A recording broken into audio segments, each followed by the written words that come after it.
Yo, yo, yo, this is Chris Blair. How you guys doing? It is Saturday afternoon here in Japan. We're heading into what's called the Golden Week holiday. It's a long holiday that we have in the spring here in Japan. So it's going to be a cool time. You know, a lot of people are off. Every places will be busy. So I'm just going to enjoy it. I'm not going to be working as hard as I normally do during the Golden Week, but I'll still be doing some work. The Golden Week doesn't really apply to me because I'm, not an company employee. I'm a full-time, internet marketer, or actually a full-time eCom seller and trainer and coach. But anyway, I will take some time and hang out and do some things, right? Enjoy because when everyone else in the country you're living, which is I live in Japan, is having a holiday, you get in the holiday mode, even though it doesn't really affect my work. Anyway, one thing that's unusual about this time, you guys may or may not know this, but Japan recently had a change in emperor. Okay, so usually during the Golden Week, there's like a long weekend, like Saturday, Sunday, and a Monday, and then there's a couple days, regular work days, like on a Tuesday or Wednesday, Thursday, something like that, and then another long weekend. It's just the way that holiday seasons line up. Usually 2 and sometimes 3 days in between, screening between 2 long weekends, in which are regular work days. But what Japan does, a lot of companies' employees will do is they'll take those days as holidays and go on long trips. But this year, because of the change of emperor, right, to celebrate that, Japan decided to designate only in this year, and this year only, those days are normally not holidays.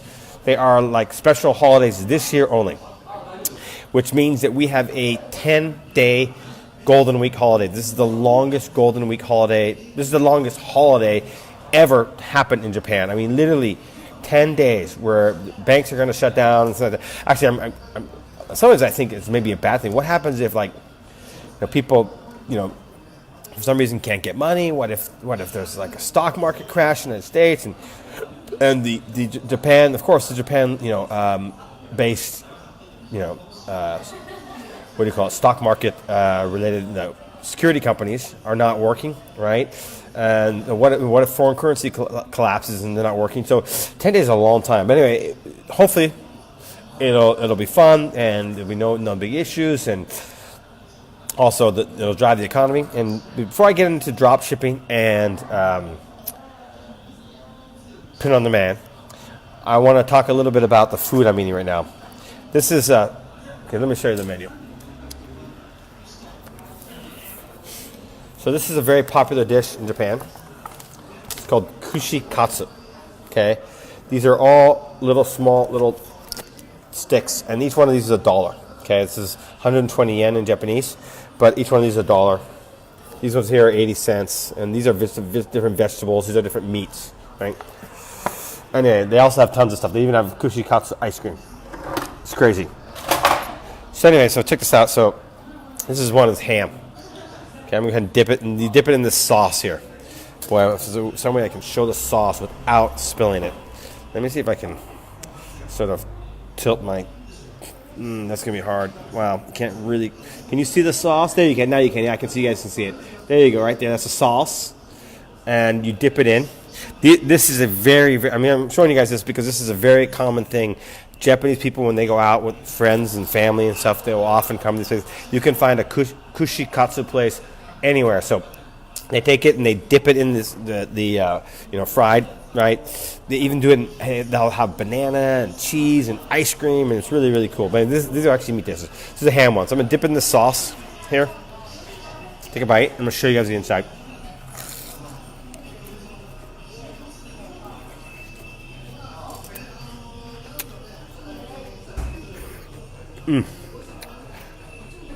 Really, really tasty. I'll finish. That was the ham one. Let me finish this one. Let me take a bite of this one. I'll finish them after our talk here. So this is a beef.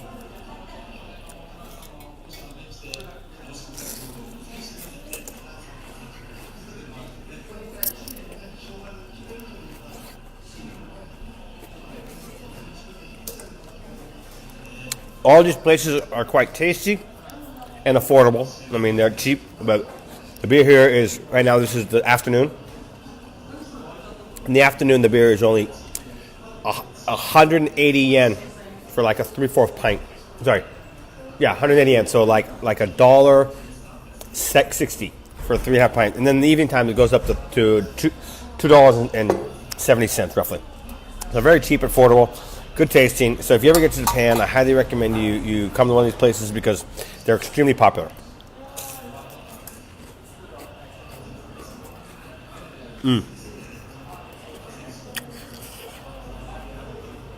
My buddy James.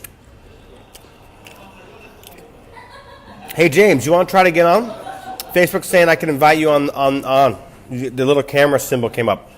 Are you in a position where you want to get on if you're on your phone? Or something we can get you on.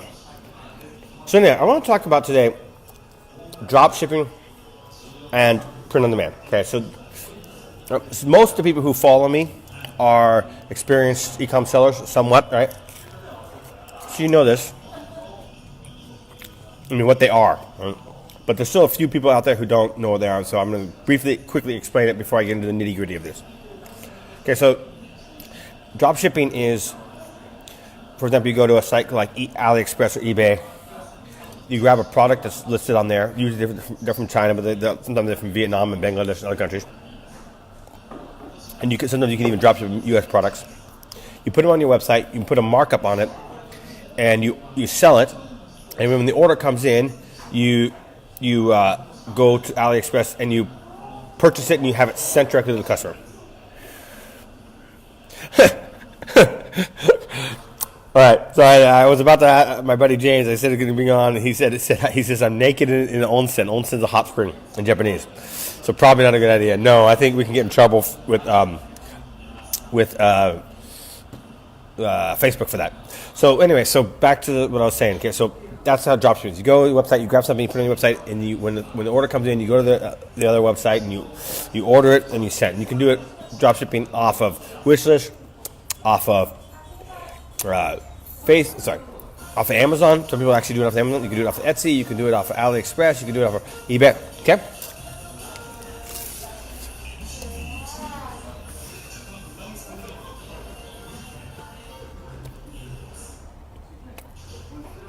I don't want this to get cold, or else it won't be any good. All right. That's one option. And I'm going to talk about the advantages of that and disadvantages of that here in a second. Let me explain the other option. Okay? The other option is what's called print on demand. So nowadays, I mean, there used to be just T-shirts, right? Started off with a company called Teespring. So you could go in, you can put your design up on a T-shirt, and literally sell just one, and they will print it with direct-to-garment, what's called direct-to-garment printing, which is different than screen printing, but it's more like printing with a printing press on the shirt and send it to your customer directly. And again, but nowadays there's even more in print on demand. It started off with T-shirts, but now I swear to you, it's unbelievable. There's literally 2,000 some products you can do print on demand. I'm seeing things like power banks. I mean, literally power banks. When you charge your phone. Dog bowls. It's unbelievable. Socks, underwear, hats, bags. I mean, everything under the sun. So what these companies do, these print-on-demand companies do, is they buy for them. One of the most famous ones is Custom Cat. Right? They're the biggest one by far. It's not even close. They're the biggest one. They will bring thousands of T-shirts and hundreds of hats, and they'll keep ordering these bulk. And then what they do is they give you an app. Right? They give you access to an app, and the app you install into your eCom store. In most cases, it's Shopify, right? And then with those apps, you can go in. You can say, I want to put my design on this hat, for example. You upload the hat to your store, and then bang, right? It's on your store. You can sell it, and when the order comes in, they'll process it. Okay. Now, the advantage of these two things is, look, there's almost no upfront costs in getting products set, right? You don't have to carry a lot of stock, right? You don't have to stock tons of stuff, and you don't have to buy in bulk, right? With dropshipping, there is no upfront cost. With print on demand, there is a little bit of upfront cost if you are getting designs made, unless you can design yourself. But usually the way I teach people to do, using designers in the Philippines and Pakistan, India, you can get designs done for $10, $20 a piece. Quite cheap. All right. I do realize that for probably 95% of people watching this is nothing new, but I just wanted to go ahead and briefly explain what that is. Now let's talk about the advantages and disadvantages of it. We'll start with dropshipping. Okay. Now the reality is, there are people out there dropshipping from other sites and other services, and that's I think probably a smart thing to do, because you can find a reliable source. But the most commonly used tool everyone can access and use for a long time is eBay and AliExpress. Okay. Back when I did a lot of dropshipping, I used eBay because I like to pay for my orders with PayPal, and AliExpress doesn't take PayPal, and so you have a credit card. But anyway, that was my choice. But anyway, you can get almost everything you can get on eBay, you can also get on AliExpress and vice versa. So what's the upside of AliExpress or dropshipping from these sites? Well, the upside is, I mentioned one already, is that no upfront costs. Okay? The other upside is easy. I mean, it is easy as heck. I mean, it can't get any easier. You just go to AliExpress, find something that you like, you think will sell, right? Put it on your website and start selling it, okay? Now, there's a lot more to it than that these days, because the competition is very, very tight and competitive before, so you need to do some research and dig deep into AliExpress or eBay and try to find some cool, unique stuff. But the point is, you're just grabbing stuff that's already out there and you're selling it, okay? The other upside is some of these products are based on AliExpress. Not all, but some. There's two types of products on AliExpress. One is a need product, and then there's a need that solves a problem, right? And some of them are type of thing people would want it for some reason, right? It appeals to people's wanting to have that product, right? So, I mean, an example of a need, for example, would be, I talked about the power bank, for example, right? Which is ironically, because that's actually a print-on-demand product that's available to us now. But for a lot of people who use their phone every day, right, a power bank is a necessity. They have to have a power bank with them. I mean, I carry a power bank everywhere I go with two cords, one for my pocket Wi-Fi here and one for my mobile phone here, right? So I've got two different lines, and look, by the way, they're plugged into my power bank right now. I'm charging my stuff as it is. So that would be an example of a need product, something that people solves a problem. Okay, and with AliExpress and dropshipping, more so than print on demand. Ironically, the example I just gave is a print on demand product that does solve it. But I would say in general, print on demand products are more about creating that want, right? No, the person doesn't have to buy that. They don't absolutely need that, right? With dropshipping, there's a lot of products out there that clearly solve there's problem X, and you're offering this solution, okay? Of course, there's other products that are based on want, like T-shirts and hat, right?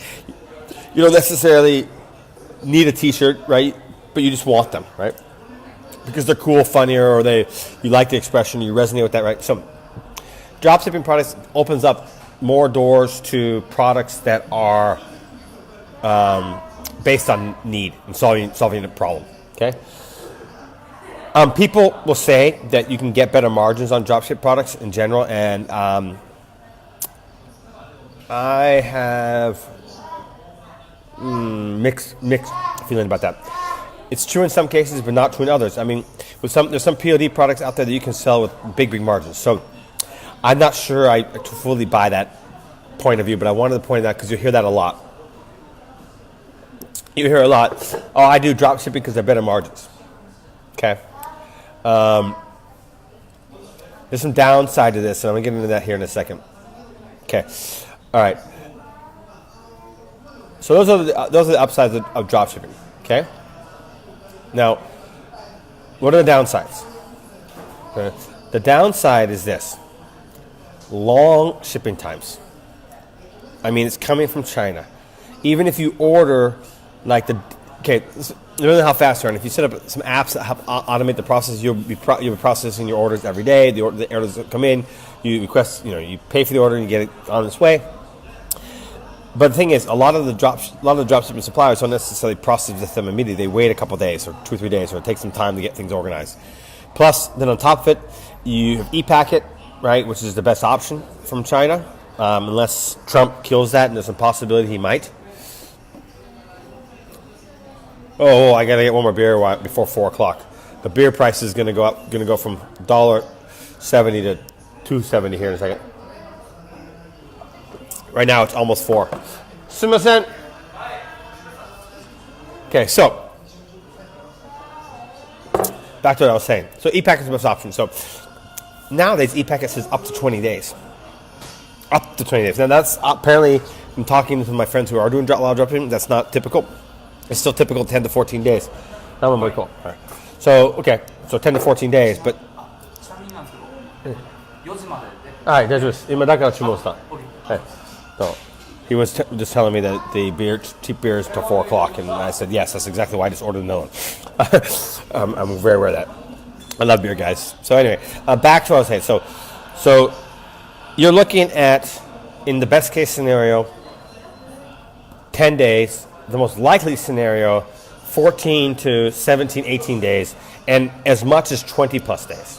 If you count like 20 days on when it's shipping, plus the 2 or 3 days it takes for the person to process, you're looking at the worst case, and sometimes even longer. I've seen cases where the supplier took 2 or 3 weeks to send it. Okay, so long shipping times is a big turnoff, which will bring me to something that I want to jump into an advantage of print on demand and go back to the idea that people think that drop shipping has more profit margin. Okay, well, print on demand companies are mostly, with the exception of 2 that I know, are based in United States.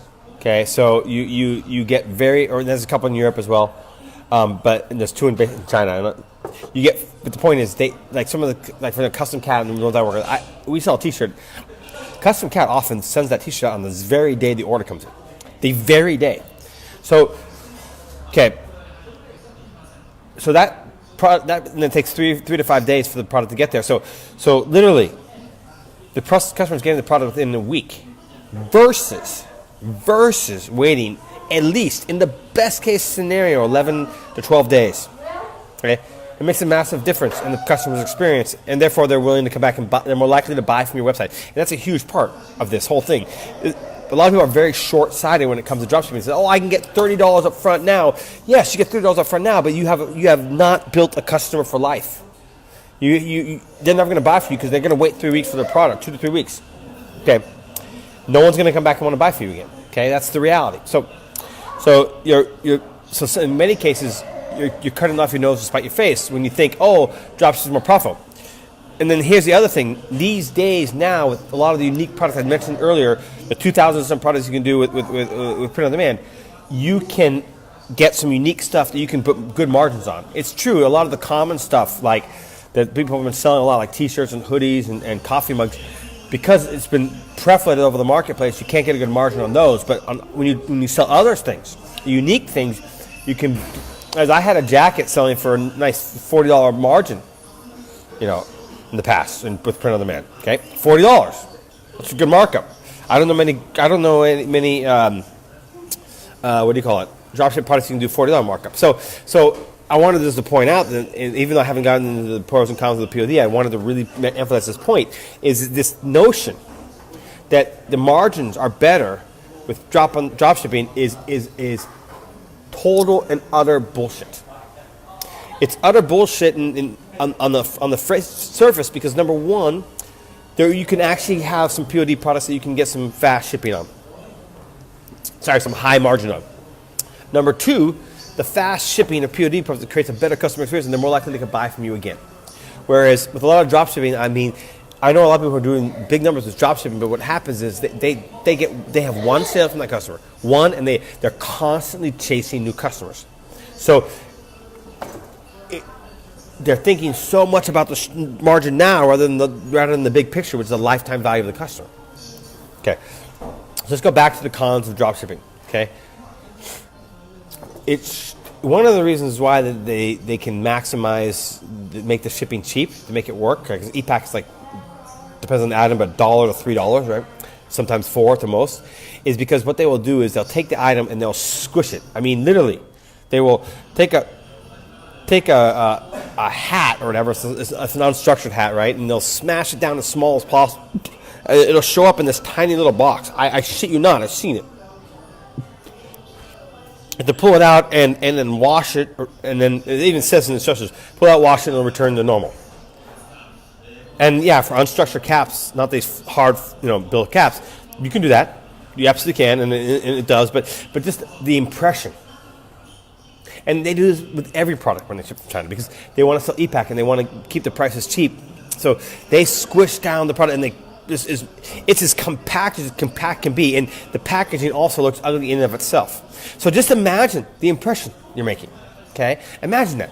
Oh, I just waited 2 weeks, and that's a good scenario. 2 weeks, right? Taking an average good scenario for a product, right? That I was hoping to get within a week, and then it shows up. It's got ugly looking packaging, and it's squished in there as tightly as possible. Do you think I'm getting a good impression as a customer on this? Do you think I'm like, oh man, I love that website. I want to go back and buy from them again? Okay. And the third biggest problem with dropshipping is the inconsistency of suppliers, right? The Chinese suppliers they are so inconsistent. It's unbelievable. Even the one who be good, well, sometimes they'll have bad batches, right? And the fourth one, there's absolute fraudsters on AliExpress. I fell on this one time. I mean, we had 300 some orders of a photography lens necklace. No, photography lens bottle opener. This is back when I was in the photography niche, and I was drop shipping, and I had a bottle opener, which is ironically a beer related product, but anyway, selling that bottle opener, and we got 350 fake tracking orders. And I tried to close, to chase my money, and file a complaint with PayPal, but the seller, the supplier, right, had already shut down their PayPal and they were gone. So this was during the Christmas season. So this, I guess it's a very profitable business model, something I recommend. But this unscrupulous asshole realized that he could totally capitalize on the Christmas boom from Shopify drop sellers. So he listed tons of products. And by the way, I have another friend who ran into the same issue, and we both compared notes. Oh, it's the exact same guy. Well, the same fake name, right? Listed tons of products, and we grab them, we sell them, we're paying them. They provide fake tracking numbers, and they're not real, and fake shipping labels, but nothing actually ships. They closed down their account right after Black Friday, right? PayPal told me that PayPal account was closed down after Black Friday. So, I have to say it was a great scam. I mean, good job. I mean, I'm really pissed off. I'm never going to see that money ever again. But yeah. From the scammer's point of view, it was awesome. I mean, what a great time to get some margin, right? You get tons of sales during Black Friday, give out fake and fake tracking numbers, and by the time the sellers like me realize what's going on, it's too late. Anyway, and by the way, this is not an isolated case. I've heard story after story after story of this, and then I've heard other stories about how you start selling and scaling stuff up, and then you realize the quality is horrible. Okay, so I'm not trying to scare you off of dropshipping. In fact, dropshipping can be a good way to get started. Okay, because it's easier to get started with dropshipping. It's easier to find products, but you most definitely need to be aware of these pitfalls. Every time you work with a new supplier, you got to monitor your tracking from them like a hawk. In there, just making sure the orders are being sent and actually delivered properly, and also get samples, right? Have your cousin, uncle, mother, whatever, not you, order samples and make sure the quality is good before you scale big, because you can seriously screw yourself. Okay? All right. Now let's talk about print on demand. Okay? Print on demand is a business model I prefer and recommend because of the cons, right? And I'm going to talk about, because of the pros. I'm going to talk about the cons here too, so you guys get a balanced point of view. Okay. All right. So what are the pros? Fast shipping, good consistent quality, good packaging. Okay? So fast delivery, good consistent quality, good packaging, good impression. And I can tell you, I've seen the numbers from a print-on-demand store versus a dropship store. The repeat customer rate is so much higher with a print-on-demand store. Okay. Now I know every time I say that, I get these people who come out of the woodwork and say, "Oh, Chris, I've got a 23% return customer rate with my dropship store," and that is awesome. Congratulations. And that's because you found a really good dropship supplier that you vetted it and researched, and you found them, and you've created a great business system. But that is not normal. It's just not. Okay.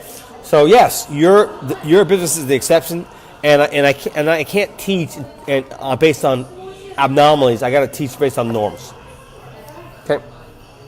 So, in general, drop shipping has a repeat customer that's significantly lower than print on demand. All right. Okay. So, what's the cons? Well, one of the old cons, and I don't think it's a con anymore, but it's still, I would say, partially a con, is it used to be very limited. It's true. Back in 2015, when I first started Shopify, the number of products that we could sell on print on demand was limited. Actually, yeah. But now, with T-Launch and Custom Cat,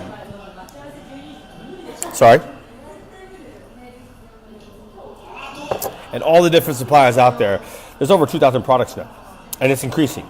It's increasing every single day. So, do you have as many product types as you can sell with dropshipping? No, but I mean, you're not. The limitation is very unlimited. In other words, yes, okay, there are more stuff with dropshipping, but still, we got so many options. And if you think about the fact that you can put an infinite number of slogans, especially designs on these products, it just becomes infinite, right? So, and it's increasing, right? Another potential con, right, related to drop shipping versus print on demand, and this is sort of a separate thing. It's a con on both of them, right? But it's even more of a con, stronger con with drop shipping. Copycats. With drop shipping, you can get copycats in a hurry. I mean, literally, with these spy softwares, you could have 100 different people selling the exact same thing that you were just selling. You made a few sales on within a day or two. Okay. Now that can happen with print on demand as well. If you're selling more common products like T-shirts and mug cups that everyone has access to, but if you're focused on more unique products, well, then you get yourself in a situation where the person who is trying to copy you needs to have access to the supplier that you're selling it from. For example, beer koozie 4-packs. Okay. The product that I'm selling these days, and it's good, doing well, right? I can openly admit to this product, and you know why? There's only one print on demand supplier that supplies it. Only one. And guess what? They don't work with anyone but my Facebook, my private mastermind group. It's a special relationship and arrangement I worked out with them, and they're adding socks and tons of other stuff too. That a lot of other stuff, other print on demand suppliers are not playing. So literally, the only people that I'm in competition with when it comes to shopping print on demand for those koozies is my own mastermind members. That's it. Okay, so and that's just one example, right? And that's an exclusive relationship. But still, I mean, there's a lot of people who don't do their research and they don't know about this print on demand company does that, and this print on demand company does that, and so on and so forth. So you're creating a barrier to entry to copy you. Okay, so can they copy you? Yes. But it is in general harder with print on demand than with drop shipping, okay? Unless you're just selling the common stuff that everyone else is selling. Okay? Like a t-shirt or the basic coffee mugs, right? If you just do a little more creativity, you can completely separate yourself from the marketplace, right? I'll give you another example. I've literally had people reach out to me, other print on demand suppliers who are not in my course of mastermind, ask me, how the hell are you getting personalized glass beer mugs? Glass, not these ceramic ones. There's a couple of these big, massive print on